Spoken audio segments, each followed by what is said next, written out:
ऋषि, स्वागत है आपका ऑनलाइन फिशिंग। तो फ्रेंड्स, इस वीडियो में देखेंगे हम जो गवर्नर से रिलेटेड क्वेश्चन है उन क्वेश्चंस को हम देखेंगे, क्योंकि ये एमपी पुलिस के एग्जाम में बहुत सारे क्वेश्चंस आ रहे हैं और आपने हाल ही में हुई क्वेश्चंस को देखा होगा कि कई सारे क्वेश्चन जो है आपके लेवल जो है बहुत ज़्यादा अप कर कर पूछा जा रहा है।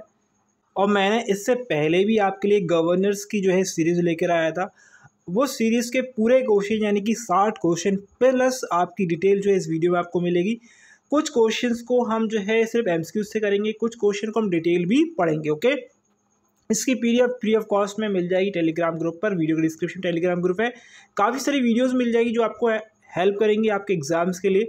और देखिए, मैं वीडियोस इसलिए नहीं बना रहा हूँ, ओके, बहुत सारे लोग जो बोलते हैं कि आप लोग वीडियो नहीं बना रहे हैं, आप कंटिन्यू वीडियो बनाइए। तो कारण उसका ये है कि भाई आप लोग जितना ज़्यादा वीडियो शेयर करेंगे, देखिए हमें भी तो क्या होता है, देखिए जैसे मान लीजिए कि वीडियो जो है ज़्यादा शो करती है दिखती है तो हमें प्रोत्साहन मिलता है। तो वीडियो को शेयर करेंगे आप और अपने दोस्तों को दिखाएंगे तो हमें ऐसा लगेगा हाँ कोई तो वीडियो देख रहा है, हमारी मेहनत जो है कहीं ना कहीं तो रंग ला रही है। ओके, तो वीडियो को शेयर करें और नए हैं तो प्लीज़ सब्सक्राइब जरूर करेंगे। यहाँ पर जो है इसका टेलीग्राम पर सारी वीडियोस की पीडीएफ वगैरह सब कुछ मिल जाएगा। बाकी अगर आप ग्रुप ज्वाइन करना चाहते हैं तो कि क्या है, व्हाट्सएप ग्रुप है हमारे पास, एक ग्रुप है जिसमें अगर आप ज्वाइन होना चाहते हैं उस ग्रुप में एक्चुअल में क्या है कि आप क्वेश्चन पूछ सकते हैं, चीज़ें पूछ सकते हैं और दूसरे स्टूडेंट से भी कम्युनिकेट कर सकते हैं इजीली। ओके, और अगर आप टेलीग्राम ग्रुप ज्वाइन करना चाहते हैं तो वो भी करिएगा, कोई दिक्कत नहीं। ओके, तो स्टार्ट करेंगे गवर्नर्स के लिए। गवर्नर्स के लिए पहला क्वेश्चन ये है जो कि आपके एग्जाम में आया हुआ है, भारत के प्रथम गवर्नर जनरल कौन थे। वेरी इजी क्वेश्चन, बहुत बार पूछा गया क्वेश्चन, एग्जाम में कई बार आया है। तो आंसर क्या आएगा हमारे लिए, आएगा option number C, lord William Bentinck. क्या होगा, लॉर्ड विलियम बेटिंग। अब सुनिए मेरी बात, अब कुछ चीज़ें होंगी जो इम्पॉर्टेंट है हमारे लिए। 1833 में चार्टर्ड एक्ट द्वारा बंगाल एवं गवर्नर जनरल भारत का गवर्नर जनरल बना। कौन बना, चार्टर्ड एक्ट जो हुआ कब हुआ, 1833 में, द्वारा बंगाल का गवर्नर जनरल जो थे वो भारत के गवर्नर जनरल बने। अब क्वेश्चन पूछ लिया जाए कि भारत का गवर्नर जनरल कौन बना, तो जो कहाँ के जब गवर्नर जनरल थे, बंगाल के गवर्नर जनरल थे। जो एक्ट लगा कौन सा, चार्टर्ड एक्ट, ओके, उसके थ्रू ये बने। भारत का प्रथम गवर्नर जनरल कौन बना, विलियम बेटिंग बना। ओके, बंगाल का प्रथम गवर्नर जनरल अगर पूछ लिया जाए कि बंगाल का प्रथम गवर्नर कौन था, तो आपको ध्यान रखना है तो रॉबर्ट क्लाइव है। कौन होंगे, रॉबर्ट क्लाइव होंगे। भारत के अगर बंगाल का प्रथम गवर्नर की बात करें तो गवर्नर होगा रॉबर्ट क्लाइव। गवर्नर जनरल की बात करें तो वॉरेन हेस्टिंग। भारत का प्रथम वायसराय, देखिए वायसराय जो होगा वो कौन होंगे, ये अलग अलग है, ध्यान रखिएगा। वायसराय कौन होंगे, लॉर्ड कैनिंग होंगे।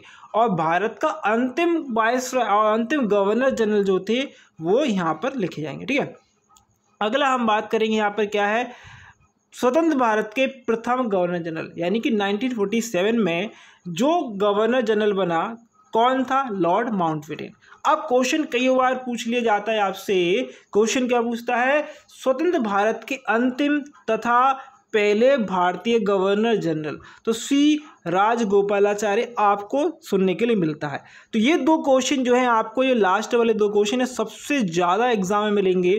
पहला ये क्वेश्चन मिलेगा आपको, स्वतंत्र भारत के प्रथम गवर्नर जनरल, तो आप बोलेंगे लॉर्ड माउंटबेटन। ओके, अगर भारतीय यहाँ पर लगा दिए जाए और अंतिम लगा दिए जाए, ओके, भारत का अंतिम और प्रथम जो है भारतीय गवर्नर जनरल, तो राजगोपालाचार्य, सी राजगोपालाचार्य आप बोलेंगे। ओके, अगला क्वेश्चन, भारत में ब्रिटिश साम्राज्य का संस्थापक कौन था। बहुत बहुत इंपॉर्टेंट क्वेश्चन, ब्रिटिश साम्राज्य का संस्थापक कौन था। ऑप्शन आपको दिए, मैं थोड़ा जो है फास्ट चलूंगा क्योंकि इसमें 60 क्वेश्चन है और 60 क्वेश्चनों की व्याख्या दी हुई है, यानी कि प्रॉपर वे में लिखा हुआ है, क्या क्या हुआ, कैसे हुआ, सारी चीज़ें हम पढ़ते हुए चलेंगे। तो यहाँ पर जो आंसर आएगा वो आएगा लॉर्ड क्लाइव। क्या है, भारत में ब्रिटिश शासन या साम्राज्य को स्थापना करने वाला व्यक्ति कौन है, लॉर्ड क्लाइव बना। ओके, आगे यहाँ पर है एक जो चीज़ें हैं वो हम बताएंगे। भारत में ब्रिटिश साम्राज्य का संस्थापक लॉर्ड क्लाइव को माना जाता है। 23 जून 1757 को हुई प्लासी की लड़ाई में विजेता अंग्रेजी सेना का नेतृत्व लॉर्ड क्लाइव ने किया। यह युद्ध जो इस युद्ध के बाद बंगाल में ब्रिटिश साम्राज्य की नींव रखी गई। ओके, क्या रखी गई, बंगाल में ब्रिटिश साम्राज्य की नींव रखी गई। और यहाँ पर जो है गवर्नर कौन बने, जल्दी से कमेंट करेंगे, पहले गवर्नर कौन बने, लॉर्ड क्लाइव। इंपॉर्टेंट है एग्जाम के लिए। ओके, अगला क्वेश्चन है, कलकत्ता में एशियाटिक सोसाइटी के संस्थापक के समय बंगाल का गवर्नर जनरल कौन था। बहुत अच्छे क्वेश्चन हैं, बहुत अच्छे क्वेश्चन लेके आए। ऐसा हो सकता है कि गवर्नर्स के इतने भी क्वेश्चन आते हैं, उसके साथ साथ मॉडर्न हिस्ट्री के जो क्वेश्चन है वो आपके कुछ काफ़ी हद तक सॉल्व हो जाएंगे। यहाँ पर जो लड़ाइयाँ हुई हैं अंग्रेज़ों के बीच में, नवाबों के बीच में, और जो है अगर हम बात करें और जो चीज़ें लड़ाई उनकी संधि भी जो है वो भी अभी आपके सामने आएंगी। तो यहाँ पर जो आंसर आएगा वो ऑप्शन नंबर बी, यानी वॉरेन हेस्टिंग। 1784 में एशियाटिक सोसाइटी की स्थापना हुई और के समय जो है बंगाल के गवर्नर की बात करें, बंगाल के governor general lord William Hastings को बनाया गया, याद रखेंगे। ओके, अगला क्वेश्चन है, सुरक्षा प्रकोष्ठ की नीति किससे संबंधित है। सुरक्षा प्रकोष्ठ की नीति किस संबंधित है, तो संबंधित है वॉरेन हेस्टिंग से। किस संबंधित है, वॉरेन हेस्टिंग से। ओके, अगला क्वेश्चन है, वॉरेन हेस्टिंग पर निम्न में से किसने महाभियोग का मुकदमा दायर किया गया था या किया था। बहुत अच्छा क्वेश्चन है। अब सुनिएगा, मतलब अंग्रेजों पर भी जो है महाभियोग का जो है मुकदमा चलाया गया, तो उस व्यक्ति का नाम बताना है, तो वो आंसर आएगा एडमंड वर्क। क्या नाम है, एडमंड वर्क। ओके, तो इनके बारे में चीज़ें लिखी हुई हैं, तो एक बार पढ़ लीजिएगा। तो वॉस देखिए, ब्रिटिश संसद द्वारा गवर्नर जनरल महाभियोग वॉरेन हेस्टिंग पर चलाया गया, जो कि 1772 से 1784 से गवर्नर रहे थे। ओके, उन्हें 1787 में महाभियोग लगाया गया। उन्हें प्रशासनिक ज्यादती के आरोप के लिए महाभियोग लगाया गया था, जो कि मुख्य रूप से रोहिला युद्ध जो कि 1774 में हुआ, और नंद कुमार के मामले में इनको जो है ये पूरा मामला था। ओके, रोहिला युद्ध के बारे में अगर हम बात करें, मैं वॉरेन हेस्टिंग की अवध के नवाब के समर्थन में ब्रिटिश सेना का उपयोग करने के लिए आलोचना की गई थी, जबकि उन्होंने रोहिला खंड, यानी कि क्या चाहिए, रोहिला खंड, क्या जो रोहिला खंड किसको कहते हैं, मराठों और अवध की जो बीच की भूमि है उसको हम क्या कहते हैं, रोहिला खंड कहते हैं, पर आक्रमण किया था। किस पर आक्रमण किया था उन्होंने भैया, वॉरेन हेस्टिंग ने मराठाओं पर, यानी कि हम बात कर सकते हैं रोहिला खंड या रोहिला युद्ध बोल सकते हैं, वहाँ पर जो है इन्होंने युद्ध किया जबकि इनको इजाज़त नहीं थी। ओके, अगला क्वेश्चन स्क्रीन पर, और यहाँ पर एक और चीज नीचे दी हुई देखिए, नंद कुमार को नए एक नकली हस्ताक्षर के लिए फांसी पर लटका दिया गया, जिसे व्यापक रूप से न्यायिक हत्या माना गया था, जिसके वजह से क्या था, इनको महाभियोग 1784 में झेलना पड़ा था। किसको, वॉरेन हेस्टिंग को। अगला क्वेश्चन है, बंगाल में द्वितीय शासन प्रणाली किसके द्वारा लागू कर गई। बहुत इंपॉर्टेंट क्वेश्चन। फिर से यहाँ पर जो आंसर आएगा option number C, Robert Clive के द्वारा बंगाल में द्वितीय शासन प्रणाली लागू करी गई। एमपी पुलिस का शायद आई थिंक जो है 15 या 16 अगस्त का एग्जाम था, उसमें 16 ऐसे कुछ था, हाँ, तो उसका जो है क्वेश्चन था, एज इट इज क्वेश्चन है, सेम एज इट क्वेश्चन है, कुछ भी बदलाव नहीं। ये क्वेश्चन और भी बहुत जगह पर पूछा जा चुका है। ओके, तो बंगाल में बंगाल में द्वितीय शासन प्रणाली का जनक रॉबर्ट क्लाइव को माना जाता है, तथा वॉरेन हेस्टिंग ने बंगाल में द्वितीय शासन प्रणाली समाप्त करी थी। ध्यान सुनिएगा, द्वितीय प्रणाली शासन कौन लेकर आया, रॉबर्ट क्लाइव लेकर आया। इसको बंद किसने की, वॉरेन हेस्टिंग ने बंद करी, वॉरेन हेस्टिंग ने स्टार्ट करी, रॉबर्ट क्लाइव ने। इतना सा है। अगला क्वेश्चन है, निम्न में से किसने बंगाल के द्वैत शासन प्रणाली को समाप्त किया। अभी कुछ देर पहले ही बताया है। ओके, वॉरेन हेस्टिंग ने क्या किया था, इसको समाप्त किया था, रॉबर्ट क्लाइव ने इसको प्रारंभ किया था। ओके, अगला, ब्रिटिश भारत की राजधानी को कलकत्ता से दिल्ली स्थानांतरित करने किसके काल के क्रियान्वित में हुआ था, किसके काल में हुआ था, ये पूछा है।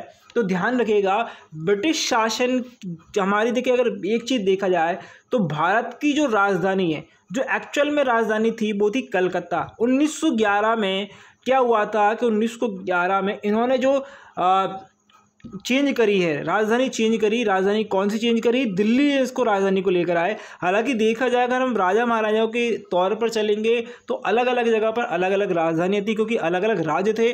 लेकिन जब पूरा का पूरा ब्रिटिश साम्राज्य आया तो उन्होंने पूरे भारत पर जो कब्जा किया तो एक राजधानी उन्होंने रखी थी जो कि कलकत्ता थी, जो कि ऑलरेडी कलकत्ता ही थी। ओके, और 1911 से लेकर उसको अलग करा गया और 1911 में जो है हमारी राजधानी दिल्ली को बनाया गया। उस समय के अगर आपको बता रहे हैं कौन व्यक्ति था वहाँ पर बैठा हुआ, यानी कि गवर्नर जनरल कौन था, तो यहाँ आंसर आएगा लॉर्ड हार्डिंग। क्या होगा? Lord Hardinge is the correct answer. अगला क्वेश्चन है, भारत में न्यायिक संगठन की स्थापना किसके द्वारा करी गई? न्यायिक संगठन की, ये बहुत इंपॉर्टेंट क्वेश्चन है। देखिए कभी कभी पूछता है कि जो डाकघर चलाने के लिए रेलवे किसने चलवाया, डाकघर किसने चलवाया, कौन गवर्नर था। ओके, प्रेस को एक क्वेश्चन अभी आया था, प्रेस को मतलब भारत में प्रेस जो है, मतलब जो प्रेस का मतलब हम बताएं न्यूज़ जो है, न्यूज़ को एक तरीके से लेकर कौन आया, ये न्यूज़पेपर किसने चलवाए, तो ये जो चीज़ है वो कभी कभी पूछ ली जाती है। तो यहाँ पर जो आएगा न्यायिक संगठन की स्थापना किसके द्वारा करी? Option number D, Lord Cornwallis. Lord Cornwallis, तो कर्नवालिस बोलेंगे, लॉर्ड तो है ही नहीं, क्योंकि इन्होंने ऐसे काम किए थे। कोई भी गवर्नर जनरल अच्छा नहीं था, हर एक में कोई ना कोई बुराई थी। ओके, तो इनमें लॉर्ड इसलिए लगा दिया गया कि हमें लगे कि लॉर्ड भगवान। अरे भाई ये कोई भगवान नहीं थे, सिंपल सी है, कर्नवालिस। ओके, लॉर्ड इसलिए लगाया गया कि हमें लगे अरे भाई लॉर्ड। ओके, क्योंकि हमें तो क्या लगता है, मतलब कोई चीज़ के नाम पे लॉर्ड लगा दिए तो उन्होंने समझा कि हमें लॉर्ड समझने लगेंगे, ऐसा नहीं है। लेकिन ओके, क्वेश्चन का जो थोड़ी बहुत चीज़ें अगर हम डिस्कस करेंगे तो क्या है, दीवानी और फौजदारी न्यायालय में के श्रेणीबद्ध संगठन के जरिए न्याय प्रदान करने की एक नई व्यवस्था की नींव जो अंग्रेजों ने रखी थी। इस व्यवस्था को वॉरेन हेस्टिंग्स ने आरंभ किया। ओके, मगर कर्नवालिस ने इसे और अच्छे से 1763 में जो है कर्नवालिस संहिता शक्तियों के पृथक्करण के सिद्धांत पर आधारित किया, जिसके तहत जो है कर और न्याय प्रशासन को पृथक कर दिया गया। किसको? कर और न्याय प्रशासन को। कर मतलब जो टैक्स लिया जाता था, और आपका जो न्याय प्रशासन था यानी कि जो पुलिस व्यवस्था थी और टैक्सेशन था, वो अलग अलग कर दिए गए थे। ओके, नेक्स्ट है, निम्नलिखित में से किस गवर्नर जनरल ने भारत की प्रसंविधानवाद सिविल सेवा, जिसको हम बोलते हैं covenanted civil service of India, बहुत इंपॉर्टेंट क्वेश्चन, यानी सिविल सेवा की अगर बात करें, का सृजन किया, जो कालांतर में भारत की सिविल सेवा का नाम से थे। यानी कि हमारे पीएससी जो है, आईएएस जो है, जो चलते हैं पहले जो है पीएससी चलता था। ओके, यानी कि अगर हम बात करें पीएससी जो दिया हुआ है वो अंग्रेजों के द्वारा दिया गया है। पीएससी लेवल मतलब बहुत बड़ा एग्जाम एक जो है। ओके, तो उसकी बात हो रही है, किसने दिया था, यानी सिविल सेवा जो है भारत में कौन लेकर आया, तो लेकर आए थे लॉर्ड कर्नवालिस। क्या लेकर आए थे? Lord Cornwallis. अब यहाँ से दो क्वेश्चन इंपॉर्टेंट, लॉर्ड कर्नवालिस ने न्यायिक संगठन की स्थापना करी भारत में। दूसरी चीज़ जो है, ये जो है सिविल सेवा जो है स्टार्ट करने वाले व्यक्ति थे, नाम क्या है? Lord Cornwallis. ओके, अगला क्वेश्चन, लॉर्ड कर्नवालिस या कर्नवालिस की कब्र कहाँ पर है? बहुत इंपॉर्टेंट क्वेश्चन, स्क्रीन पर एग्जाम पूछे जाते हैं। कर्नवालिस की जो अगर हम कब्र की बात करें तो गाजीपुर में है। कर्नवालिस की मृत्यु 5 अक्टूबर 1805 में हुई, गाजीपुर उत्तर प्रदेश में हुई। यहीं पर इनकी कब्र जो है स्थित है। यह एकमात्र गवर्नर हैं जिनकी समाधि भारत में है। आराम से सुनिएगा, ये इतना इम्पॉर्टेंट क्वेश्चन है कि आप ये कहेंगे कि ये एग्ज़ाम में यूपीएससी पीएससी सब जगह पूछा जा चुका है और ये पूछा जाएगा। इसका कारण भी आप समझ गए होंगे क्यों पूछ रहा है। ओके, क्योंकि एकमात्र जो है कौन है? गवर्नर जनरल, जिसकी समाधि भारत में कर्नवालिस। ओके, कहाँ पर है? गाजीपुर उत्तर प्रदेश में है। ओके, नेक्स्ट है लॉर्ड, सॉरी फिर मैं लॉर्ड बोल रहा हूँ, एक आदत हो गई ना, क्या बचपन से पढ़ाया हुआ है लॉर्ड ये लॉर्ड वो, अरे अब समझ में आया कि लॉर्ड थे नहीं, तो वो आदत है। Okay, sorry for that. बिलज अली द्वारा लागू की गई सहायक संधि व्यवस्था के बारे में निम्न में से कौन सा कथन लागू नहीं होता है? तो जो नहीं होता है उसके हम देखते हैं, बाकी जो लागू हो रहे हैं वो कौन कौन से हैं। तो लागू नहीं होता है, लागू कौन कौन से? दूसरों के खर्च पर एक बड़ी सेना बना के रखना, भारत को नेपोलियन के खतरे से सुरक्षित रखना, और भारतीय रियासतों के ऊपर ब्रिटिश सर्वोच्चता स्थापित करना। किसका काम था? बेलज अली का काम था। क्या करना, सबको दबाकर रखना, बड़ी सेनाओं को बनाना, बड़ी सेनाओं के ऊपर खर्चा करना, नेपोलियन के खतरे से जो है भारत के लोगों को बचाना। अब मुझे कमेंट करके बताइए भारत का नेपोलियन किसे कहा जाता है। बहुत ही इंपॉर्टेंट क्वेश्चन, कमेंट कर देंगे हमें। ओके, अगला क्वेश्चन है वेलाजली की सहायक संधि को स्वीकार करने वाला मराठा सरदार कौन था जो पहला रहा। पहला मराठा व्यक्ति या सरदार कौन था, इंपॉर्टेंट क्वेश्चन है। आंसर आएगा पेशवा बाजीराव द्वितीय। कौन रहा, पेशवा बाजीराव द्वितीय रहा। शिवाजी तो भैया कहीं से कहीं तक इनके मतलब आसपास ही नहीं देखे इनको, ठीक है। ओके, तो शिवाजी जी को बोलिए बाजीराव प्रथम। ओके, तो ये पेशवा बाजीराव द्वितीय थे, उन्होंने जो है संधि करी थी जो कि आपका यहाँ पर वेलाजेली के द्वारा करी। अब वहाँ पर इसके बारे में आगे हम बात करेंगे। 1802 में बासिन की संधि पर हस्ताक्षर किसके मध्य हुए थे। जो बासिन की संधि थी वो 1802 में हुई। अब किन किन के बीच में हुई, कमेंट करेंगे। तो यह हुई थी, ऑप्शन आएगा सी, अंग्रेज और बाजीराव द्वितीय। अब अंग्रेज कौन था, पिछले वाला क्वेश्चन कौन था, वेलाजेली था।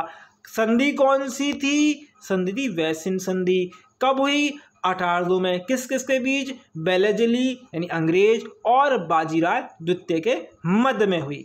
समझ में आया, सिंपल क्वेश्चन है। अगला क्वेश्चन स्क्रीन पर सहायक संधि को स्वीकार करने वाला पहला शासक कौन था। सहायक संधि होती है, उसको स्वीकार करने वाला पहला शासक कौन था, यानी अंग्रेजों के द्वारा शासक। ओके, देखिए एक चीज़ सुनिएगा, मेरी बात बहुत सिंपल है। जो अंग्रेजों ने यानी ब्रिटिश जो सरकार थी उसने कभी भी भारत के जितने भी जो राज्य थे या फिर हम बोल सकते हैं जितने भी जो राजा महाराजा थे उन पर डायरेक्ट कभी भी जो है आक्रमण कर जो है उनको हराया नहीं है।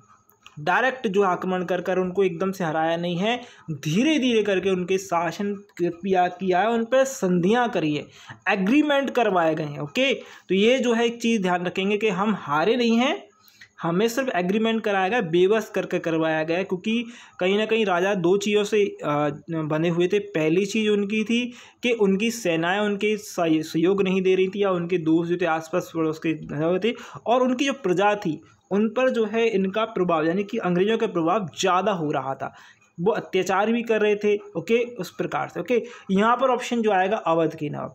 अवध के नवाब की बात करें तो इन्होंने सबसे पहले अंग्रेजों के साथ में सहायक संधि को स्वीकार किया था। सहायक संधि को स्वीकार करने किसके काल में क्रियान्वित किया गया, यानी सहायक संधि जो है कब चलाई गई या किसके कार्यकाल में चलाई गई थी। तो ये चलाई गई थी, ऑप्शन आएगा बी, लॉर्ड वेलाजेली, यानी वेलाजेली की समय में इसको चलाया गया था। अच्छा, वेलाजेली ने 1802 में पेशवा द्वितीय के साथ में जो है सभी संबित की संधि करी। ओके, उन्होंने जो है जो युद्ध लड़ा उसका सहायक संधि करी। ओके, सहायक संधि, पहली सहायक संधि किसके साथ में करी, अभी हमने बताया आपको, अवध के नवाब के साथ में। ओके, और अगर हम बात करें ऐसा कौन सा पेशवा रहा या मराठा रहा, तो पेशवा बाजीराव द्वितीय रहे, जिन्होंने पहले जो है ऐसे व्यक्ति थे जो मराठा थे, उन्होंने सहायक संधि पर या संधि जो है स्वीकार करी थी। अब सहायक संधि जो चलाई वो वेलाजेली ने चलाई। अब वेलाजेली से क्वेश्चन आएगा वो क्रियान्वित किसके द्वारा करी, तो वेलाजेली ने करी थी। सिंपल सा फॉर्मूला है, सिंपल सा फंडा है। सहायक नीति 1798 में प्रारंभ हुई। सबसे पहले 1798 में संधि हैदराबाद के निजाम के साथ हुई। हैदराबाद के निजाम का नाम क्या है, तो यहाँ पर जो है हमें क्या बोला, अवध के नवाब। ओके, अगला क्वेश्चन यहाँ पर होगा। नेक्स्ट क्वेश्चन, निम्न में से कौन सहायक संधि को स्वीकार नहीं किया था, किस व्यक्ति ने नहीं किया था। अच्छा, कमेंट करेंगे यहाँ पर किसने जो है सहायक संधि पर हस्ताक्षर नहीं करे, यानी कि इन्होंने नहीं माना इसको, कमेंट करेंगे। नहीं माना भैया, इंदौर के होलकर राजा ने। ओके, बहुत बहुत इम्पॉर्टेंट है। होलकर की बात करें, ओके, हम अहिल्याबाई होलकर की बात करें, ये जो ऐसा साम्राज्य था जो कि मतलब अपने आप में ही बहुत मतलब एक पोटेंशियल रखता था कि भाई हम सबसे लड़ लेंगे। ओके, तो यहाँ पर जो है वेलाजेली ने भारतीय राज्यों को अंग्रेजी सत्ता का विस्तार के लिए सहायक संधि प्रणाली का प्रयोग किया। इंदौर के होलकर के सहायक संधि स्वीकार नहीं की। सहायक संधि को स्वीकार करने वाले राज्य की बात करें तो यहाँ पर कुछ राज्य हैं, जैसे हैदराबाद है, मैसूर है, तंजौर है, अवध है, पेशवा है, सिंधिया की अगर हम बात करें तो सिंधिया जो राज्य है वो आता है ग्वालियर वाला राज्य। ओके, सिंधियाओं का जो राज्य आएगा वो आएगा ग्वालियर का, और जो होलकर का आएगा वो इंदौर आएगा। ओके, ध्यान रखेंगे। जोधपुर आ गया, जयपुर आ गया, ओके, बूंदी आ गया, भरतपुर आ गया, ये सभी राज्यों को संधि के द्वारा जो है अपने और मिलाया गया संधि के द्वारा। अब नागपुर की बात करें तो नागपुर जो है वो भी बाद में मिला लिया गया था, लेकिन सबसे आखिरी में जो मिलाए गए थे वो इंदौर हुए, और अलग अलग जो कुछ नहीं मिले थे। ओके, जो नीचे के साउथ के थे वो भी नहीं आए थे। ओके, भारत छोड़ो आंदोलन किस वायसराय के शासनकाल में प्रारंभ? Very very famous question, Bharat छोड़ो आंदोलन। तो भारत छोड़ो आंदोलन कब हुआ, कैसे हुआ, कमेंट करो तो बताएंगे। मुझे आप डेट बताएंगे कि 1942 में हुआ। ओके, महात्मा गांधी ने भारत छोड़ो आंदोलन प्रारंभ किया। अब ये प्रारंभ जो किया था उसको कमेंट करके बताएंगे क्या डेट थी। 8 अगस्त थी, 8 सितंबर थी, 8 नवंबर थी, 9 नवंबर थी। कमेंट करेंगे, आंसर बताएंगे। ओके, ये कन्फ्यूजन बहुत ज़्यादा है 8 और 9 में, तो कमेंट कर देंगे। ओके, तो यहाँ पर जो आंसर आ रहा है वो क्या आने चाहिए, वो आएगा option number D, Lord Linlithgow. Okay, ये जो है इन्होंने भारत छोड़ो आंदोलन के समय में जो है जो ये शासनकाल में वायसराय रहे थे। अब क्वेश्चन आपको दिख रहा है ऑप्शन पे, जिन्होंने बेलेजली के साथ में सहायक संधि की थी उनके द्वारा किए गए संधियों के सही कालक्रम आपको लगाने हैं। पहला, दूसरा, तीसरा कौन सा है? तो यहाँ पर जो आंसर आएगा पहला। पहले में जो आएंगे वो आएंगे हैदराबाद के जो आई संधि हुई। ओके, फिर है मैसूर संधि हुई, फिर अवध हुई, फिर सिंधियाओं ने करी। पहला वाला बिल्कुल सही है, पहला, दूसरा, तीसरा, हैदराबाद, मैसूर, अवध और सिंधिया। ओके, और सिंधियाओं के बारे में तो ऐसा कहा जाता है कि ये तो एक तरीके से इनके बिल्कुल ही पक्ष में हो गए थे, बाकी सारे और हो गए थे। ओके, अगला क्वेश्चन है, यहाँ पर चीज़ें लिखी हैं कौन कौन कब हुआ। हैदराबाद 17। ओके, सहायक संधि का व्यापक प्रयोग बेलेजली द्वारा किया गया। वरिष्ठ रूप से प्रभावित सहायक संधि स्वीकार करने वाले राज्य की बात करें 1798 से 1800 के इनके लगभग में इन्होंने जो है सहायक संधि पर मतलब सहमति रही। मैसूर ने 1799 में, तंजौर 1799 में, और अगर हम बात करें अवध 1801 में, पेशवाओं ने जो है 1802 में करी थी, बताया मैंने, पेशवा बाजीराव द्वितीय ने इन्होंने ये करी, और सिंधियाओं ने 1804 में करी थी। ओके, नेक्स्ट क्वेश्चन, आंग्ल नेपाल युद्ध किसके शासनकाल में हुआ? तो आंग्ल नेपाल युद्ध हुआ हेस्टिंग के समय में। किसमें? हेस्टिंग के समय हुआ। यह युद्ध सांगली की संधि के द्वारा समाप्त हुआ था। जो सांगली सुगौली बोलते हैं इसको, सुगौली संधि जो है हुई वो आंग्ल और नेपाल युद्ध के बाद में हुई। ओके, अंग्रेज और नेपाल के बीच में हुई, याद रखेंगे, ये इंपॉर्टेंट है। अगला है आपके लिए, सुगौली जो संधि हुई वो कब हुई? तो ये हुई थी आपका 1815 में। कब हुई? 1815 में हुई थी। ओके, तो लॉर्ड हेस्टिंग ने सर्वप्रथम नेपाल राज्य के निवासी गोरखाओं से युद्ध किया। सीमावर्ती क्षेत्र होने के नाते इस प्रदेश का महत्व अधिक था, और 1816 में अंग्रेज और गोरखाओं के मध्य में सुगौली की संधि हुई। कब हुई? 1816 में। अब यहाँ पर क्या है, एक चीज़ देखिएगा, ये 16 लिखा है, यहाँ पर 15 लिखा है। क्या है कि 15 में जो है इन्होंने युद्ध किया और 16 में जाकर संधि करी, याद रखिएगा। ओके, दोनों ऑप्शन एक साथ नहीं आएंगे, एक ही ऑप्शन आएगा जो आपको लगाना है। निम्न में से कौन सा युग्म सही सुमेलित करता है? कमेंट कर देंगे, आंसर देना बहुत बहुत इंपॉर्टेंट। सही सुमेलित नहीं करता है आपको एक बताना है, और कौन सा युद्ध किसके समय में हुआ था ये कमेंट करके बताना है। कौन सा नहीं है वो हमको बताना है। तो यहाँ पर जो है गलत, अगर सही की बात करें कोई हेक्टर मुंडो के समय में बक्सर का युद्ध हुआ। हेस्टिंग के समय में मैंने बताया आंग्ल नेपाल युद्ध हुआ, संगौली की संधि हुई है 1816 में। बेलेजली चतुर्थ आंग्ल मैसूर युद्ध हुआ। ओके, और अगर हम बात करें लॉर्ड कॉर्नवालिस के समय, अगर तृतीय बंगाल आंग्ल मराठा युद्ध हुआ था, जो कि लॉर्ड हेस्टिंग 1718 के युद्ध में हुआ था। ओके, समय में हुआ था। अगला क्वेश्चन है, नेक्स्ट क्वेश्चन में क्या है, सर थॉमस मुंडो किन वर्षों में मद्रास के गवर्नर रहे? ओके, थॉमस मुंडो जो रहे थे वो रहे आपके 1820 से लेकर 27 में जो है मद्रास के गवर्नर रहे। ओके, इनके बारे में चीज़ें आप पढ़ लीजिएगा, सिंपल है।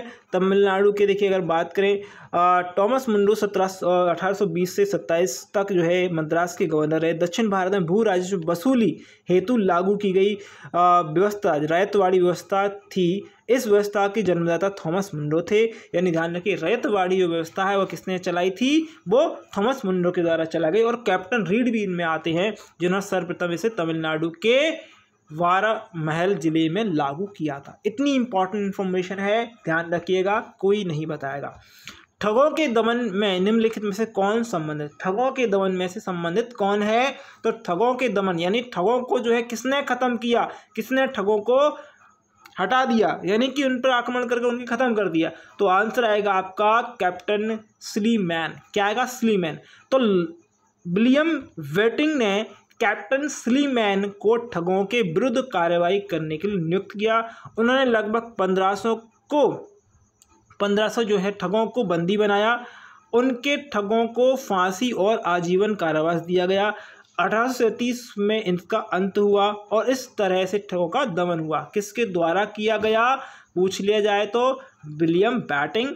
ओके, कैप्टन कौन था, कैप्टन स्लीमैन था। कब किया गया, 1837 में इनको पूर्णतः खत्म कर दिया गया था। ओके, अगला 1829 में सती प्रथा पर पाबंदी किसने लगाई। बहुत बहुत इंपॉर्टेंट क्वेश्चन है मेरे लिए, कमेंट कर दीजिएगा। यहाँ पर आंसर जो आएगा वो आएगा विलियम बेटिंग। क्या आएगा आंसर में, विलियम बेटिंग आएगा। तो विलियम बेटिंग की ने 1829 में सती प्रथा को प्रतिबंधित कर दिया गया। ओके, प्रारंभ में इसे बंगाल में लागू किया गया और इस अधिनियम को पारित करने के लिए राजा राम मोहन राय ने अपनी बहुत महत्वपूर्ण भूमिका निभाई थी। याद रखिएगा, ये क्वेश्चन आपसे पूछ लिया जाएगा। सती प्रथा से संबंधित कौन कौन है, तो पहला तो हमने बता ही दिया, विलियम बेटिंग और राजा राम मोहन राय। ओके, अगला, इनमें से किस वर्ष बंगाल के दासों को निर्यात को रोक दिया गया। अब होता क्या था, बाहर के विदेशों में हमारे जो जहाँ के लोग थे, यानी कि बिहार के कुछ लोगों को और आपके बंगाल के लोग, या फिर हम बोल सकते हैं एक तरीके से स्लेव बनाकर जो है ले जाया जाता था विदेशों में। जो बहुत गरीब होते थे, ओके, उनको बेच दिया जाता था। लेकिन अंग्रेजों ने क्या किया, किस वर्ष आपको ये बताना है कि इसको पाबंदी लगा, दासों पे पाबंदी लगा दी। तो यहाँ पर जो दासों पाबंदी कब लगाई गई, तो ये आंसर आएगा 1789 में। 1789 में इसकी घोषणा बंगाल के दासों को निर्यात को बंद कर दिया गया था। याद रखिए, डलहौजी द्वारा अवध का अंग्रेजी राज्यों में विलय निम्न में से किस रीति के द्वारा, यानी कि आपको बताना है जो अवध को विलय किया था वो नीति कौन थी, डलहौजी की कौन सी नीति थी, कमेंट करेंगे। डलहौजी की एक नीति बहुत ज़्यादा जो है प्रचलित है, कमेंट कर देंगे। तो आंसर आएगा कुप्रशासन के कारण। जो अवध के नवाब थे उनका प्रशासन, मतलब ऐसा उन्होंने बोला कि ये प्रशासन नहीं कर पा रहे, इनका प्रशासन अच्छा नहीं है, इनको मिला लीजिए। ओके, ऐसा करते थे। मतलब जैसे कि एक तो फूट डालो की नीति है, एक इनकी ऐसी नीति है कि भैया किसी राजा का जो है बच्चा ना हो, मतलब इनका बारिश नहीं हो तो ये गोद नहीं ले सकते। ओके, तो ऐसा नीति थी एक। ओके, एक नीति ऐसी थी कि भैया दो राजाओं को लड़ा दो, इनमें से एक तो कट मर के मर जाएगा और एक दूसरा जो होगा क्या हो, कमजोर हो जाएगा, तो हम दूसरे पे हम आक्रमण करेंगे, उनको मजबूर करेंगे। मारते नहीं थे, मजबूर करते थे और संधि करवा लेते थे। ओके, अगला इसके बारे में, लॉर्ड डलहौजी ने अवध के नवाब वाजिद अली शाह को कुशासन का आरोप लगाकर 1856 में अवध का अंग्रेजी राज्यों में विलय कर लिया गया। अवध के अतिरिक्त डलहौजी के व्यापक सिद्धांत के अंतर्गत सतारा, जोधपुर, संबलपुर, उदयपुर, झांसी, करौली आदि राज्यों को विलय कर लिया गया। नेक्स्ट है, कौन अवध का ब्रिटिश रेजिडेंट था जब अवध का ब्रिटिश साम्राज्य में विलय हुआ था। बेहद ही कॉम्प्लिकेटेड क्वेश्चन। ओके, कौन अवध का ब्रिटिश रेजिडेंट था जब अवध का ब्रिटिश साम्राज्य पे विलय हुआ था, तो ये आंसर आएगा जेम्स अल्ट्रम ई। ओके, जो है यहाँ पर देखिएगा, ये क्या है, स्लीमैन के स्थान पर जेम्स अल्ट्रमैन को अवध का ब्रिटिश रेजिडेंट बनाया गया था। ओके, स्लीमैन कौन, जिसने ठगों को भगाया था। ओके, याद रखेंगे 1829 में। अगला, किस कंपनी ने सर्वप्रथम भारत में रेल यात्रा प्रारंभ करी? ये है तगड़ा क्वेश्चन, एग्जाम में कई बार पूछा गया। आंसर आपको ये रहा, great Indian peninsula river railway, sorry. Okay, तो कंपनी का नाम आ रहा है, इसके साथ साथ में और भी चीज़ें आएंगी। तो कंपनी का नाम है ग्रेट इंडियन पेनिनसुला रेलवे। इस कंपनी ने भारत में रेल को प्रारंभ किया। अब 1853 में डलहौजी कार्यकाल में प्रथम रेल मुंबई से जो है बोरीबंदर, ओके, रेलवे स्टेशन या वे थाने बोल सकते हैं, कि मध्य में चली। सर्वप्रथम रेल यात्रा का प्रारंभ ग्रेट इंडियन पेनिनसुला रेलवे द्वारा किया गया था। ओके, नेक्स्ट है, बगात रियासत को ब्रिटिश में कब विलय किया गया? यह विलय किया गया था 1850 में। डलहौजी के विलय का सिद्धांत निम्न के तहत निम्न में से विलय पर विचार कीजिए। उन्होंने कालक्रम जो है व्यवस्था आपको लगानी है, कमेंट करेंगे। यहाँ पर जो आंसर आएगा डी आएगा, यानी कि जो सतारा है उसको पहले विलय किया था। ओके, उसके बाद बगात को विलय किया, उदयपुर को विलय किया, फिर झांसी को विलय किया। ओके, ये चीज़ें लिखी हुई है। ओके, अगला है, डलहौजी की विलय नीति का प्रथम शिकार निम्न में से कौन बनाता है? विलय नीति मतलब डलहौजी की विलय नीति की यहाँ से हड़प करने की नीति ही एक तरीके की कही जाएगी। तो सबसे पहले कौन बना था? सतारा बना था। ओके, नेक्स्ट है आपके लिए, सिक्किम का भारत में विलय किसने किया? बहुत अच्छा क्वेश्चन है, कमेंट कर देंगे, आंसर देंगे भैया। सिक्किम से क्वेश्चन पूछे जा सकते हैं, आंसर आएगा डलहौजी के समय में। ओके, नेक्स्ट क्वेश्चन, अंग्रेजों द्वारा संधि विजय संपन्न हुआ किसके द्वारा? किसके समय में संधि विजय संपन्न हुआ, या संधि जो विजय चलाए, संधि जो करने की एक तौर तरीका चलाएगा वो किस समय सबसे ज़्यादा फूली फली हुई है? तो यहाँ पर आएगा एलन बोरो के समय में। गवर्नर जनरल एलन बोरो के काल के दौरान अगस्त 1843 में सिंध को पूर्ण रूप से ब्रिटिश साम्राज्य में मिला लिया गया। यह प्रथम आंग्ल अफगान युद्ध का एक प्रमुख कारण भी रहा था। नेक्स्ट है, पब्लिक वर्क्स डिपार्टमेंट को 1845 से 55 के दौरान स्वरूप देने वाले व्यक्ति का नाम क्या था? तो इनका नाम था डलहौजी। काफ़ी सारी चीज़ें करी डलहौजी ने। ओके, तो यहाँ पर ये ध्यान देखिए। अगला है, विधवा पुनर्विवाह अधिनियम किसके शासनकाल में आया था? तो यह आया था आपके लॉर्ड कैनिंग के समय में। समय था आपका 1856 का। ओके, विधवा पुनर्विवाह का समय ईश्वर चंद्र विद्यासागर के प्रयासों से, याद रखेंगे। इसमें दो चीज़ें इंपॉर्टेंट आएंगी, भारतीय व्यक्ति का नाम आए तो ईश्वर चंद्र विद्यासागर आप बोलेंगे, अगर यहाँ पर अंग्रेजों का नाम आएगा तो आप कैनिंग बोलेंगे। ओके, कैनिंग, ठीक है। अगला, 1 नवंबर 1858 को महारानी विक्टोरिया को घोषणा पत्र इलाहाबाद में पढ़कर किसने सुनाया था? बहुत ही ऐसा कह सकते हैं, ये किसने पढ़कर सुनाया? महारानी विक्टोरिया। आप सोचेंगे यार महारानी खुद नहीं पढ़ रही थी भाई, वो महारानी समझते हो, मतलब महारानी ऐसी कि वो अपना है ना हाथ भी खुद से ना उठाए, है ना, तो वो पत्र तो क्या पढ़वाएगी। ओके, तो सॉरी फॉर दैट, जो उन लोगों के लिए बस एक कहावत है। ओके, तो यहाँ पर जो है ये क्या है, ये है कैनिंग। ओके, 1857 की क्रांति का सबसे महत्वपूर्ण परिणाम था महारानी की उद्घोषणा। यह उद्घोषणा 1 नवंबर 1858 को इलाहाबाद में हुए दरबार में भारत के प्रथम वायसराय लॉर्ड कैनिंग द्वारा उद्घोषित करी गई थी। तो भारत का पहला वायसराय लॉर्ड कैनिंग के द्वारा उद्घोषित करी गई थी, याद रखेंगे, इंपॉर्टेंट है। ओके, नेक्स्ट है, कौन भारत के अंतिम गवर्नर जनरल और प्रथम वायसराय रहे थे? तो ये कौन होंगे? आपके लॉर्ड कैनिंग होंगे, याद रखिएगा।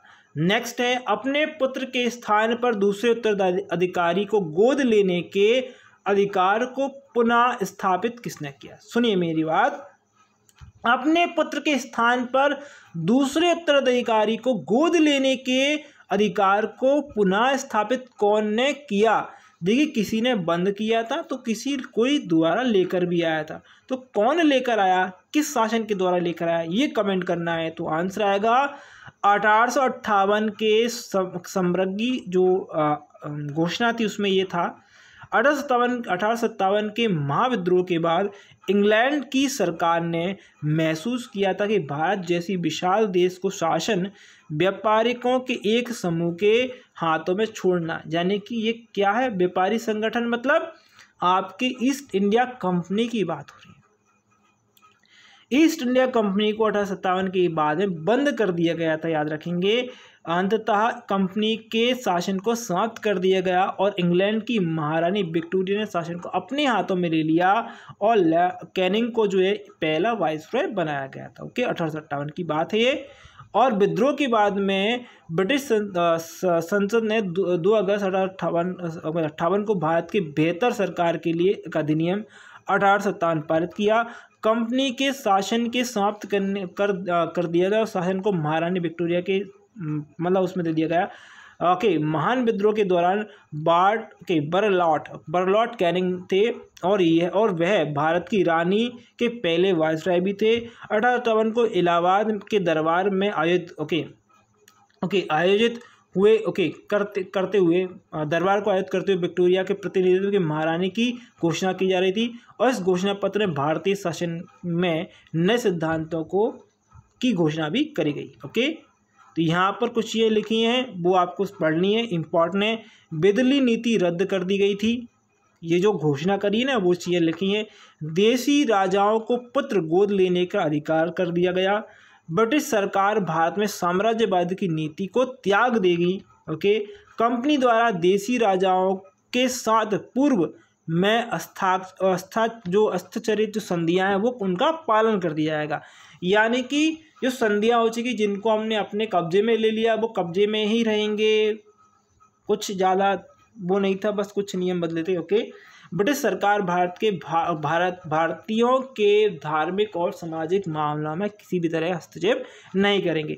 जाति पंथ के बावजूद सभी पात्र भारतीयों को सरकारी नौकरियों में नियोजित किया जाएगा। ओके, अगला है महारानी विक्टोरिया को भारत की सम्राज्ञी नियुक्ति किया गया था। कब किया गया भैया, ये बिल्कुल सिंपल है, अभी तो हमने पढ़ा था। 1870 का आएगा आंसर, ये कमेंट कर दीजिएगा। दिल्ली दरबार में भारत की समग्री घोषणा करी गई थी। ओके, अगला है किस गवर्नर जनरल ने भारत में दास प्रथा को समाप्त कर दिया था? कुछ देर पहले ही बताया था, आंसर आएगा एलन बोरो। क्या आएगा? एलन बोरो आएगा, याद रखिएगा, इंपॉर्टेंट। ओके, निम्नलिखित में से युग्म सही सम्मिलित करना है, कमेंट कर दीजिएगा, आंसर बताना है। कौन सी संधि, कौन सा बंदोबस्त, कौन सी चीज़ें जो है किसके समय में, कमेंट कर दीजिएगा। सुमेलित, ओके, सही सुमेलित है, इनमें से एक है, बात कीजिएगा। तो सभी बता देते हैं। तो कर्नवालिस ने 1700, ऑप्शन 1 है, 1793 में स्थायी बंदोबस्त प्रणाली लागू करी गई थी। चतुराई पूर्ण निष्क्रियता की नीति अगर बात करें जॉन लॉरेंस के द्वारा लाई गई। सहायक संधि लॉर्ड वेलेस्ली के द्वारा लाई गई और भारतीय राष्ट्रीय कांग्रेस की स्थापना एओ ह्यूम और डफरिन के काल में हुई थी। ये सिंपल था। अगला है पेशवाई को कब समाप्त किया गया? तो पेशवाई को समाप्त किया गया था 1856 में। ओके, तृतीय आंग्ल मराठा युद्ध को जो मराठा पराजित हुए और इसके पश्चात हास्टिंग ने पेशवा की गद्दी जो है 1618 में समाप्त कर दी थी। ओके, अगला है निम्न में से चतुराई पूर्ण निष्क्रियता की नीति जो है से जुड़ा था। कौन जुड़ा था भैया? ऑप्शन है लॉरेंस। ओके, जो चतुराई पूर्ण निष्क्रियता की नीति से जॉन लॉरेंस वायसरॉय जुड़े थे। सर जॉन लॉरेंस जो है 1863 में भारत का वायसरॉय बनकर भारत आया। इसके समय भूटान का महत्वपूर्ण युद्ध भी हुआ था। भारत में अंग्रेजों के समय प्रथम जनगणना हुई थी। किसके समय हुई थी, कब हुई थी, कमेंट कर दीजिएगा, इंपॉर्टेंट है। तो आंसर आएगा बी ऑप्शन, मियो के समय में। जो मियो थे उसके समय भारत में अंग्रेजों के समय प्रथम जनगणना म्यो के काल में 1872 में हुई, किंतु लॉर्ड रिपन के समय में कार्यकाल में नियमित रूप से जो है जनगणना प्रारंभ हुई। वो नियमित रूप से अगर पूछ लिया जाए तो लॉर्ड रिपन बोलेंगे, और पहली बार पूछा जाए तो लॉर्ड म्यो बोलेंगे। 1881 में एक तरीके से देखा जाए तो नियमित रूप से हुई थी। ओके, किस वायसरॉय की हत्या अंडमान निकोबार द्वीप समूह में जब वे भ्रमण कर रहे थे एक दंडित अपराधी के द्वारा कर दी गई? कमेंट करेंगे। आंसर आएगा म्यो।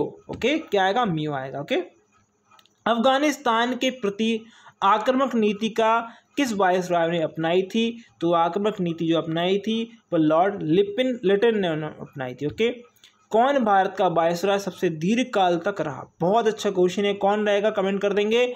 तो ये रहा था आपका आंसर है लॉर्ड कर्जन। तो लॉर्ड कर्जन रहा था आपका, ध्यान रखेंगे, कब से कब तक? 1899 से लेकर 1905 तक 7 साल रहा। डफरिन जो रहा 84 लेकर 88 चार वर्ष रहा। ओके, और हार्डिंग द्वितीय रहा वो आपका 6 वर्ष रहा। म्यो रहा वो आपका 3 वर्ष तक रहा। भारत में स्थानीय स्वायत्त शासन को किसने प्रस्तावित किया था? तो ये आंसर जो आएगा वो आएगा सी, रिपन। ओके, एल्वर्ड विल विवाद किससे संबंधित? कमेंट करेंगे। एल्वर्ड विल क्या है? एल्वर्ड विल किससे संबंधित? कमेंट करेंगे। तो यहाँ पर जो आंसर आएगा वो आएगा ऑप्शन नंबर बी।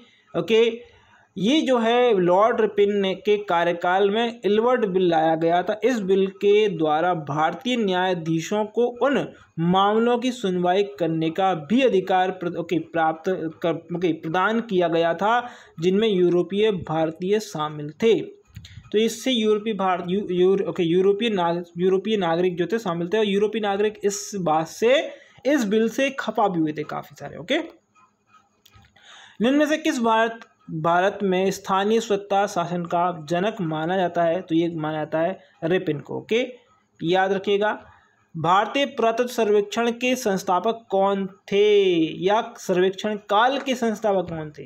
तो इम्पॉर्टेंट है भैया, पुरातत्व सर्वेक्षण जो काल थी, काफ़ी सारी चीज़ें हुई इस समय क्योंकि इनको ज़रूरत थी। ओके, क्योंकि देखिए क्या थी, इनको इसलिए ज़रूरत थी, जैसे मान लीजिए कि कहीं पर ना खुदाई करी, कुछ करा, ट्रेजर मेरे कुछ मतलब खुदा हुआ खजाना मिला। ओके, कोई आर्टिफैक्ट्स मिले, इन्हें कई सारी चीज़ें थी जो ऐसी मतलब नायाब चीज़ें थी जो खुदाई में मिली, यानी कि इनकेविशन बोलते हैं, से खुदाई होती है। ओके, तो ऐतिहासिक खुदाई होती है, तो कई सारी ऐसी चीज़ें मिलती है जो मूल्यवान होती हैं, मतलब बहुत ज़्यादा होती है, उनका मूल्य भी नहीं लगा सकते।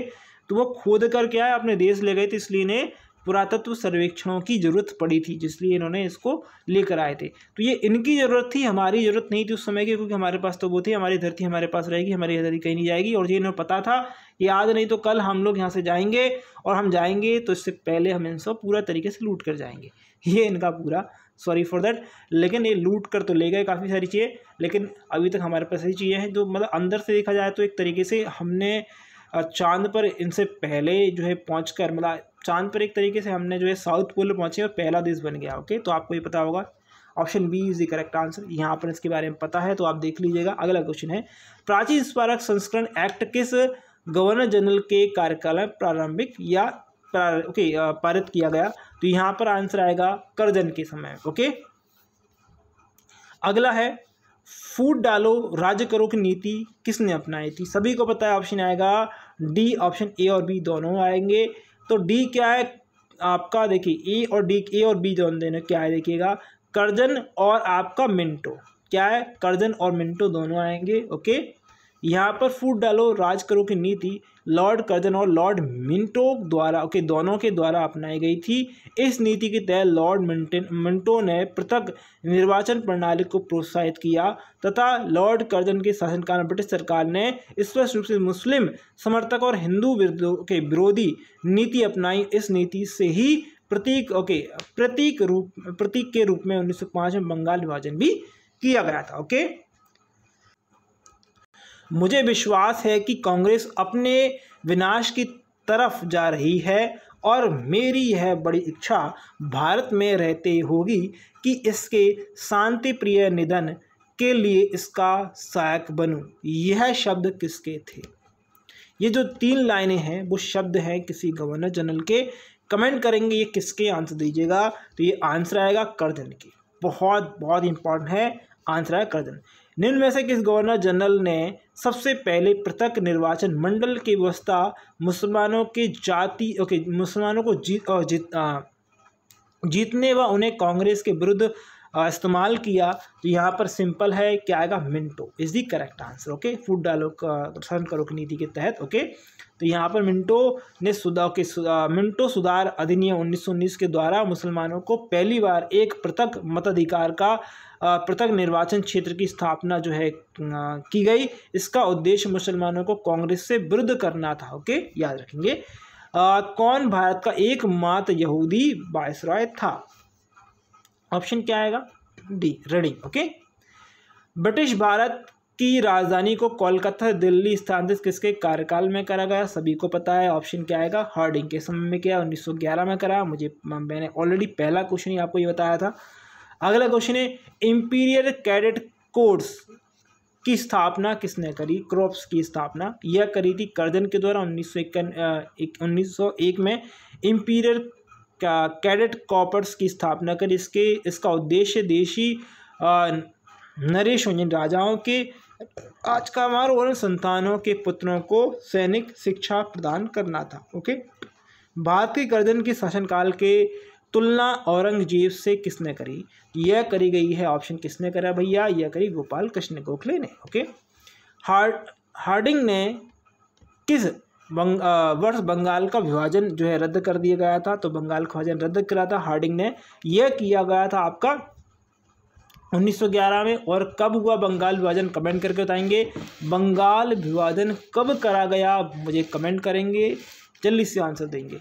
तो ये देखिए 20 जुलाई 1905 को बंगाल विभाजन की घोषणा लॉर्ड कर्जन के काल में की गई थी। तो लॉर्ड कर्जन हार्डिंग द्वितीय के शासनकाल में 1911 में इसे रद्द कर दिया गया की घोषणा करी। हार्डिंग के शासनकाल में भारत की राजधानी को कोलकाता दिल्ली जो स्थानांतरित किया। 1914 का प्रथम विश्व युद्ध प्रारंभ हुआ और मदन मोहन मालवीय द्वारा बनारस हिंदू विश्वविद्यालय की स्थापना भी करी गई। और मदन मोहन मालवीय किस चीज़ से जुड़े हुए हैं, कमेंट कर दीजिएगा, बहुत इंपॉर्टेंट पर्सन है। ओके, नेक्स्ट क्वेश्चन आपके लिए है, IAS में आया हुआ है, सॉरी फॉर दैट, ये क्वेश्चन इसलिए लिया गया है, कहीं ना कहीं हमने कुछ अच्छे क्वेश्चन करे हैं, तो ये भी क्वेश्चन हम करेंगे। ओके, कथनों पर विचार करना, रॉबर्ट क्लाइव बंगाल के प्रथम गवर्नर थे या नहीं, कमेंट कर देंगे, सही है तो। ओके, विलियम बेटिंग भारत के प्रथम गवर्नर जनरल थे, क्या थे या नहीं थे, कमेंट कर देंगे।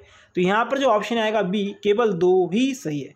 विलियम बेटिंग भारत के प्रथम गवर्नर जनरल थे, ये जो है सही होगा, केवल 2 ऑप्शन सही है। ओके, अगला है यहाँ पर हेस्टिंग की बात करें तो 1774 में बंगाल का प्रथम गवर्नर जनरल नियुक्त करे गए और 1835 में लॉर्ड विलियम बेटिंग भारत के प्रथम गवर्नर जनरल बने थे। ओके, नेक्स्ट आपके लिए है, किस गवर्नर जनरल ने भारत की प्रसंविधता सिविल सेवा को जो है यानी सिविल सेवा को लेकर आया? अभी मैंने कुछ देर पहले बताया था, तो यहाँ पर आया Cornwallis is the correct answer. Lord Cornwallis को काबर कब्र है, यही एकमात्र व्यक्ति हैं जो कि उत्तर प्रदेश गाजीपुर में इनकी समाधि है, तो कमेंट करेंगे। तो एक कॉर्नवालिस की समाधि एकमात्र व्यक्ति आपको पता है। ओके, इनके बारे में सारी चीज़ें लिखी हुई हैं, तो आप एक बार देख लीजिएगा। वेलेजली द्वारा लागू की गई सहायक संधि व्यवस्था के बारे में निम्नलिखित में से कथन आपको कौन सा गलत है वो बताना है। तो गलत आपको ऑप्शन नंबर सी है, बाकी देखिएगा जो मैंने ऑलरेडी बता दिया है, कमेंट कर दीजिएगा। ओके, भारतीय राजाओं पर अंग्रेजों प्रभुत्व साबित करने के लिए किसने प्रशासन की सहायक संधि प्रणाली का सूत्रधार था? ओके, सूत्रपात कहते हैं, सूत्रधार भी कह सकते हैं। तो यहाँ पर जो आंसर आएगा वो आएगा वेलेजली, करेक्ट आंसर। ओके, आंग्ल नेपाल युद्ध किसके शासनकाल में हुआ? तो अभी क्वेश्चन अभी देखिए, मैं ये रिपीट हो रहा है कुछ क्वेश्चन, तो इसलिए जल्दी जल्दी कर रहे हैं। तो ये आएगा आपका answer Hastings is correct answer. Okay, आपको ये युग में मिलाने किसके समय में कौन सा युद्ध हुआ, कमेंट कर देंगे। सुमिलित नहीं है, मतलब एक सुमिलित नहीं है, तो एक सुमिलित कौन सा नहीं है, ये जो है वो कॉर्नवालिस तृतीय आंग्ल में से युद्ध से संबंध नहीं है, तो कमेंट कर देंगे। बाकी देखिए हेक्टर मुनरो बक्सर युद्ध, ओके, हेस्टिंग आंग्ल नेपाल युद्ध आपका, ओके, सोंगोलीकर की जो है समाधि, ओके, मतलब संधि हुई थी। ओके, वेलेजली चतुर आंग्ल मैश युद्ध हुआ। बाकी कॉर्नवालिस का होगा, कमेंट करके बताना। यहाँ पर कौन देखिए क्या है, तृतीय आंग्ल मैश युद्ध 1718 और 1718 में हुआ, लॉर्ड हेस्टिंग के समय में हुआ। ओके, कॉर्नवालिस के समय हुआ। अगला है सर टॉमस मुनरो किस वर्ष में मद्रास के गवर्नर रहे थे? तो ये रहे थे आपके 1820 से लेकर 27 तक, याद रखेंगे। ओके, 20 से लेकर 27 तक। अगला है, निम्नलिखित में से बंगाल के गवर्नर जनरलों में से कौन एक तृतीय आंग्ल मैसूर युद्ध से संबंधित है? तृतीय आंग्ल मैसूर युद्ध से संबंधित है आपके कर्नवालिस। कौन संबंधित है? कर्नवालिस संबंधित है। तृतीय आंग्ल मैसूर युद्ध हुआ 1790 से लेकर 1792, लॉर्ड कर्नवालिस के संबंधित है। इस युद्ध में कर्नवालिस स्वयं सेना की बागडोर संभाले हुए थे। इस युद्ध में टीपू ने श्रीरंगपट्टनम में की संधि जो है 1799 में कर ली थी, जिसके अनुसार टीपू को अपने राज्य का जो है लगभग आधा भाग अंग्रेजों को और उनके साथ यानी कि निजाम एवं मराठों को देना पड़ा था। ओके, नेक्स्ट है, विलियम बेटिंग के द्वारा सती प्रथा किस वर्ष समाप्त कर दी गई? राजा राम मोहन राय इससे संबंधित, याद रखेंगे। ये ऑप्शन आएगा 1827। ओके, नेक्स्ट 1827 नहीं, सॉरी 1829 होगा। Okay, sorry for that. इनमें से किस वर्ष बंगाल के दासों को निर्यात रोक दिया गया था? सिंपल है, अभी हमने बताया था 1789 के समथिंग। ओके, तो ये आपको पता होगा। बगात रियासत की विलय कब कर लिया गया? बगात रियासत को विलय किया 1850 में, ये आपको बताया था मैंने। जेम्स एंड्रयूस रैमजे भारत में किस गवर्नर जनरल का वास्तविक नाम है? बहुत अच्छा क्वेश्चन है। ये नाम जो है किसका, ये क्वेश्चन पूछ लिया जाए तो ये है लॉर्ड डलहौजी का नाम। ओके, नेक्स्ट है आपका 1848 में लॉर्ड डलहौजी, जिसे अर्ल ऑफ डलहौजी भी कहा जाता है, गवर्नर जनरल बनकर भारत आए। इसका वास्तविक नाम जो है जेम्स एंड्रयूस वॉरेन रेम्सजे है। ओके, इनके बारे में चीज़ें लिखी हुई तो एक बार देख लीजिएगा, इंपॉर्टेंट है, एग्जाम में काफ़ी बार आता है। अंग्रेजों द्वारा संधि संपन्न हुई है। कौन कौन संधि संपन्न हुई है? किसके समय द्वारा संधि संपन्न हुई है? अंग्रेजों के द्वारा। ओके, तो यहाँ पर जो आएगा आंसर एलनबोरो के समय में जो है सिंध जो है संपन्न हुआ है। अंग्रेजों द्वारा जो सिंधों को जो है अपने ओर जाए, सिंध की संधि जो है कर ली गई, सिंध को अपनी ओर मिला लिया गया, तो वो किसके समय में मिला गया? एलनबोरो के समय में मिलाया गया। तो ये आपको ध्यान रखें, 42 से 43 के दौरान मिलाया गया। अगस्त 43 में सी के रूप में ब्रिटिश साम्राज्य में मिला लिया गया, और यह प्रथम आंग्ल अफगान युद्ध का परिणाम था। ओके, निम्न में से कौन अवध का ब्रिटिश रेजिडेंट था जब अवध का ब्रिटिश साम्राज्य में विलय हुआ था? तो ये आंसर आएगा जेम्स अल्टम। ओके, भारत रेलवे लाइन के देखिए, भारत में रेलवे लाइन के बारे में हो रही है, तो बिछाई किसने है? तो बहुत सिंपल है, Dalhousie is the correct answer. तो आपको ये पता होगा, कमेंट कर दीजिएगा। किस कंपनी ने सर्वप्रथम भारत में रेलवे यात्रा प्रारंभ की? तो यहाँ पर जो आंसर आएगा ग्रेट इंडियन पेनिनसुलर रेलवे। ये कुछ देर पहले ही बताया था, आपको बताना है। अगला पब्लिक वर्क्स डिपार्टमेंट जो है 1845 से 55 तक हुई, इसके किसके स्वरूप दिया? तो ये स्वरूप दिया था डलहौजी के द्वारा स्वरूप दिया गया। निम्न से किसने राजपूतानाओं के देशी रियासतों को वर्ष 1817 और 18 में अधिनियम संधि के बातचीत की? तो ये जो आंसर आएगा वो आएगा आपका चार्ल्स मेटकाफ के द्वारा। ओके, अब ये सारे जितने भी क्वेश्चन हम देख रहे हैं, सारे के सारे जो क्वेश्चन आ रहे हैं वो आपके, आई थिंक ये वाला जो क्वेश्चन लास्ट वाला देख लेते हैं। एल्बर्ट बिल का विवाद जो संबंधित है, तो एल्बर्ट बिल विवाद जो संबंधित वो आपको ऑप्शन नंबर सी, यूरोपियन लोगों के जो मामले थे उनको जो है भारतीय जो न्यायाधीश थे वो मतलब सुनने लगे थे, जो कि इनको अयोग्य जो है ठहराते थे। ओके, ये चीज़ें आपको ध्यान रखनी है। और आई थिंक आज की वीडियो आपको अच्छी लगी, वीडियो अच्छी लगी तो प्लीज़ इसको शेयर करेंगे, सब्सक्राइब करेंगे चैनल को नहीं किया, और इसकी PDF को फ्री ऑफ कॉस्ट मिल जाएगी टेलीग्राम ग्रुप पर। तो thank you for watching this video. Best आपके एग्जाम के लिए, आपके रिजल्ट के लिए धन्यवाद।